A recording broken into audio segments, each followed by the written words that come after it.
How discouraged are you from what happened in the first two games? Well, I mean, look, they were decided underdogs coming in. They've just because Phoenix has been Phoenix really for the last 2 years. And the fact is the Mavericks have not beaten Phoenix in nearly 2.5 years. I mean, they've lost 11 straight games to them. And they've lost in all kinds of manners. So you knew the beginning of the series was going to be really difficult. I mean, you hope that they'd be able to split, but they haven't. And now you have to take the attitude of all Phoenix did here was hold serve. And now you go home where you've been really good all year and you hold serve and try to make it a best of 3 series. That's the attitude you have to take.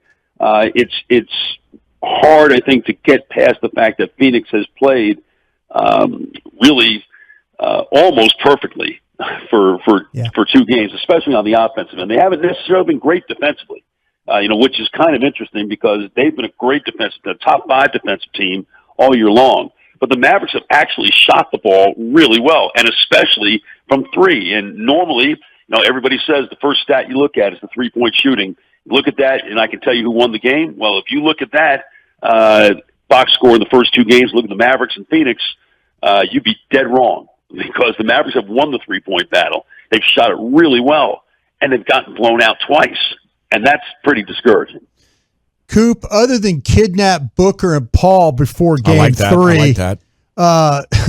Is there, and there's no simple adjustments here, are there? I mean, there's nothing. You just got to go out there and you got to hope that some of the stuff that you've been doing all year kind of shows up for you, don't you, defensively?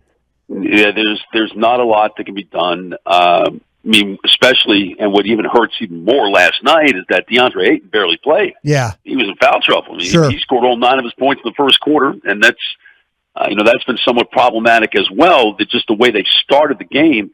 I think the Mavericks have led in this series for about 7.5 minutes. Yeah. That's it. And that was all in the second quarter last night. It's really hard when you're chasing the game. And Ayton is really good. What makes them so good, and even with the Mavericks, as good a defensive team as they were for a lot of the year, although they did slip a little bit toward the end of the regular season, kind of recovered it against Utah when Utah was kind of messed up in a bunch of ways, is that Phoenix is just so versatile. Phoenix plays a style that is the anathema of what is being played for the most part in the NBA. Because most NBA defenses are designed to stop 3-point shots and plays at the rim. And where Phoenix just absolutely destroys you is in the mid-range. Those are the shots that generally you want to give up. And those are the shots that Phoenix takes and they make. And they make at a ridiculous clip. And last night, indeed, at a record-setting clip. So that's not sustainable what they did last night, then. I guess that's the good news. Do you expect them to continue to be great on offense, though, the Suns? Yes, I do. I don't know that they'll necessarily shoot 50% every game like they've done for the first 8 games of the postseason, which is too shy of the all-time NBA record. But I do think they're going to shoot a high percentage. And the other thing that makes them tough is that even though they don't shoot a lot of free throws, they barely miss. They've missed 3 free throws in the series so far. And it's just ridiculous what Paul and Booker, Bridges, when he gets to the line. I mean, these guys, they don't miss. Yeah. They make you pay for every defensive mistake that you make. And I know there's a lot being said about Luka and how Luka got absolutely hunted and trashed last night. And there's a lot. I mean, the numbers certainly show it, and you didn't even need numbers. I mean, you could see it. It was happening.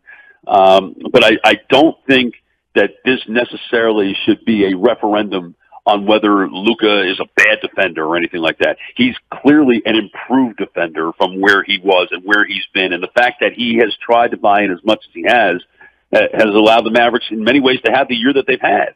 But they're running into a juggernaut. They're running into a team, frankly, that is angry. A team that felt that they should have won the championship last year, that they blew the championship. They were up 2-0 in the finals, and they lost, like the Mavericks did in 2006. And really for them, this is a matter of unfinished business. And they are taking it out on pretty much everyone and anyone who is in their path. Okay, now on that Luka note, I do think he could get leaner and stronger still and maybe be a better individual defender, but I'll take your point. I just want to know, what can you do right now to help defensively for Luka in those situations that he was being hunted last night? Is there any adjustment that they can make? Well, I don't know that it's so much Luka per se, but, the default position in the NBA these days, especially on pick and rolls, is to switch everything. And I think, if Jay Crowder's going to come up and set the screen, that brings Luka up into the area where they're going to switch, and that's going to put Chris Paul or Booker on him as opposed to Crowder.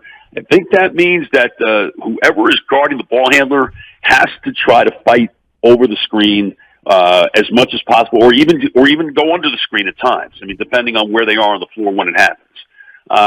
Switching is not a good thing. If it involves Luka right now, and it involves those two guys, that's not a good thing. So to me, this is on Finney-Smith and on Brunson and Bullock, all that when they're guarding the ball handler in a pick and roll situation, they have got to be able to stay attached to the ball handler and not force the switch. Because when that happens, that's when they get into trouble.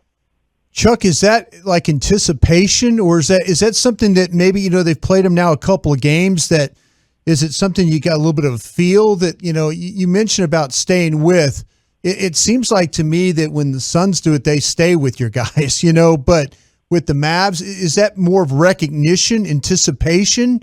Help me with a basketball education on that. Well, I think it's personnel too. Okay, I figured that. Yeah, that's mom and dad is what that is. Yeah, yeah. You look at Bridges is absurd. I mean, he is absolutely absurd. That shot block that he had on Reggie Bullock, in the corner in Game 1, where he basically took 2 strides from the nail when Bullock got the ball and blocked that shot, is one of the more astounding plays I've seen all season. It was extraordinary. But all of those guys, they're pretty long, and while Paul is short, he just has preternatural ability to know where the ball is going and where he needs to be, and to be able to stay in front of people. And then you've got Crowder's always been a good defender and a physical defender, and Ayton is excellent. Now, he got into foul trouble last night basically because everybody got into foul trouble last night. The officials decided in the first 2.5 quarters that they were going to call a whole bunch of fouls. Mm-hmm. So, but Ayton has the ability. He has the ability to play up to the level of the screener, and then be able to drop back into coverage and be able to mix up the coverages. So I just love what they do. I'm just so impressed with how they play. And if you're going to beat them, you're going to have to beat them. And even if you look back to the New Orleans series, the 2 games that the Pelicans won in that series, the Pelicans played out of their mind great. Played just out of their mind fantastic. And of course, Devin Booker didn't play in 2 of those games, but nonetheless, New Orleans played fantastic. And the Mavericks are going to have to do that. And they're going to have to ride the wave of the home crowd and see, if their role players will play a little bit better, and see if they can get back in the series. Chuck, what in your estimation has happened to Spencer Dinwiddie's production here in the last 2 series? I think it's a regression to the mean. I mean, I really think he is, I think he's shooting like he has always shot in his career, maybe even a little worse than that. But basically, Spencer Dinwiddie's always been a 40% shooter, a 33% or 32% three-point shooter, and an 80% free throw shooter. And the way he would score points for the most part was be able to drive to the basket, draw contact, get fouled, shoot free throws. He's never been a great shooter. And so, we all got excited post All-Star break where he's shooting 40% from 3 and, hitting game-winning shots. And he's done that plenty in his career. I mean, he's certainly not afraid to take the shot. But I just think he's playing like he's pretty much always played in his career, at least from a percentage standpoint. There's just not a lot of impact on the game, unfortunately, right now. Chuck, we like to talk about the desperate team theory. Are we there with the Mavs now? Absolutely. Yeah. No team has ever won an NBA series trailing 3 games to none. 7%, you told me, right? 3 of them have ever reached a Game 7, and none since Portland did it against the Mavericks in 2003. I mean, I guess, there's always a first time, but I wouldn't bet on it. So if you're the Mavericks, you better think about winning tomorrow night if you want to have any chance to win the series. How long will the Suns be this good? Tell me how long Chris Paul is going to play with them. They're going to keep this whole thing together? That's how good they'll be. Dang, that's He's tough. ridiculous.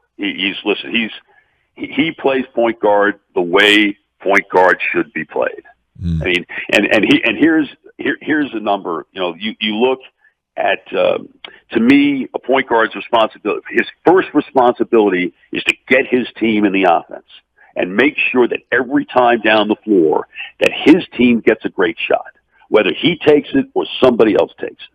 And the fact that Chris Paul is running around right now in these playoffs with an assist-to-turnover ratio of 6-1, and you know, and I don't want to kill Luka on this too hard, but this is to me, this is the one area in Luka's game that has just got to get better. And not that I would ever expect him to be Chris Paul or John Stockton or anything like that.